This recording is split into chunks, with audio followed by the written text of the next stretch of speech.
दिल्ली सल्तनत के तेजी से पतन होने के फलस्वरूप विकसित होने वाले सत्ता के आंचलिक केंद्रों में कला, वास्तुकला, भाषा और साहित्य की दिशा में महत्वपूर्ण प्रगति हुई।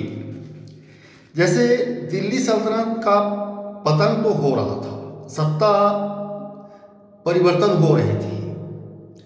जैसे मुगलों के हाथ में कुछ समय के पश्चात अफगानों की दूसरी सत्ता प्रारंभ हो गई। शेर शाह के नेतृत्व में सत्ता परिवर्तन हो रही थी। उसके बाद फिर मुगल आए। जैसे सत्ता तो, लेकिन इससे प्रशासनिक संस्थाओं का स्वरूप नहीं बदला। वे आंशिक रूप से, जैसे अकबर ने जो प्रशासन चलाया उसे शेर शाह का कहा जाता है, वह वस्तुतः वो शेर शाह का प्रशासन नहीं, वैसे सल्तनत काल का अपडेट रूप था, विकसित रूप था।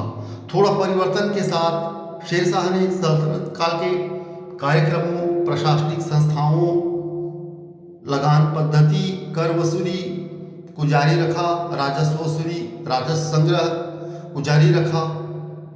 थोड़े परिवर्तनों के साथ उसे अकबर ने अपने कार्यकाल में उन प्रशासनिक संस्थाओं, राजस्व संग्रह, कर वसूली को अपने कुछ परिवर्तनों के साथ लागू किया। तो सत्ता परिवर्तन भले ही होते रहे, लेकिन प्रशासनिक संस्थाओं का स्वरूप कमोबेश वही रहा। इसके अलावा सत्ता के जो नए अलग अलग छोटे छोटे आंचलिक केंद्र थे, वहाँ वास्तुकला, भाषा, साहित्य, कला की दिशा में महत्वपूर्ण प्रगति हुई। 15वीं शती से स्वतंत्र स्थानीय राजवंश आंचलिक भाषाओं को प्रश्रय देने लगी थी। अनेक आंचलिक भाषाओं को राजभाषा का दर्जा दिया गया। चित्रकला को तब तक भारत में विशेष महत्व तो प्राप्त नहीं था। ऐसा कहा जाता है ये मुगल दरबार में ही इस कला को स्थान मिला।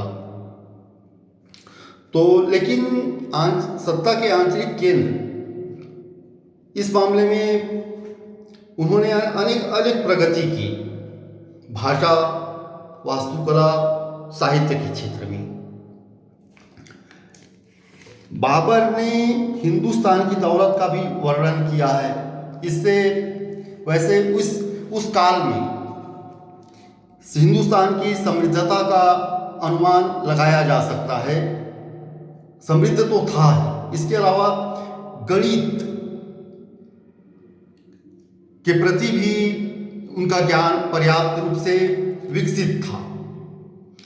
शिक्षा दीक्षा का प्रसार था, विकसित था। शिक्षा के मामले में भी उस काल में भारत के लोग समृद्ध थे। मेरे चैनल को लाइक करें, शेयर करें, सब्सक्राइब करें। धन्यवाद।